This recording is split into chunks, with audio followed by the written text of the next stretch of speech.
একটা ভালো প্রশ্ন যে একজন শিক্ষকের মধ্যে কি কি গুণাবলী থাকা উচিত বলে আপনি মনে করেন? শিক্ষককে আমরা অনেকগুলো উপাধিতে ভূষিত করেছি, তার মধ্যে একটা কথা আছে খুব গুরুত্বপূর্ণ, যে শিক্ষক হলেন মানুষ গড়ার কারিগর।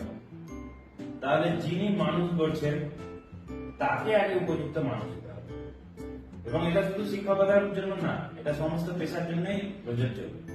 আমি যদি একজন উপযুক্ত মানুষ হয়ে যাই, আমি যে পেশার সঙ্গেই যুক্ত থাকি না কেন, সেই পেশাতেই সেই পেশাটাকে জাস্টিফাই করা হবে। আমরা যেটা দেখি, ধরো একজন চিকিৎসক কিন্তু হিপোক্রেটাস ওথ নিয়ে চিকিৎসা করছেন, সে পেশাটা করছেন।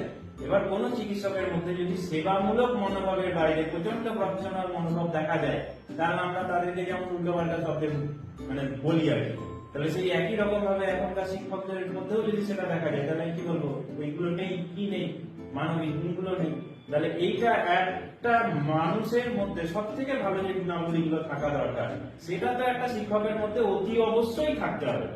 কারণ একজন শিক্ষক মানুষ গড়ার কারিগর। তার সঙ্গে সঙ্গে যেটা থাকবে, এবার মানুষের মধ্যে কি থাকে দেখো, সমাজের প্রতি দায়বদ্ধতা থাকে, শিক্ষকের মধ্যে থাকতে হবে। আলাদা করে শিক্ষকতা যেহেতু পেশার সঙ্গে জড়িত বিষয় আছে, তাহলে বিষয়ের উপর দক্ষতা, বিষয় বোঝানোর, বাকিদের সঙ্গে যোগাযোগ করার ক্ষমতা, নেতৃত্বাবলীও থাকবে।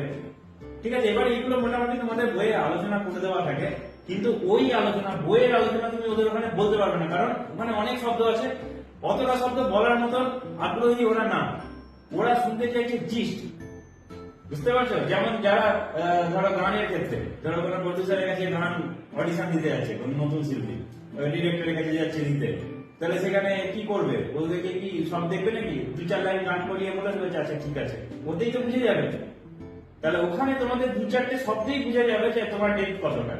তো সেই জন্য আমরা বইয়ের ভাষা পারতপক্ষে এগিয়ে চলবো। ঠিক আছে, যে বিষয়গুলো আছে সেগুলো নিয়ে ভাবনা চিন্তা করবো অনেক। এবার তার সঙ্গে সঙ্গে আমি কিছু কথা তুলে দিচ্ছি, সেগুলো ওখানে বলে দেবে। আচ্ছা বলো, আর কি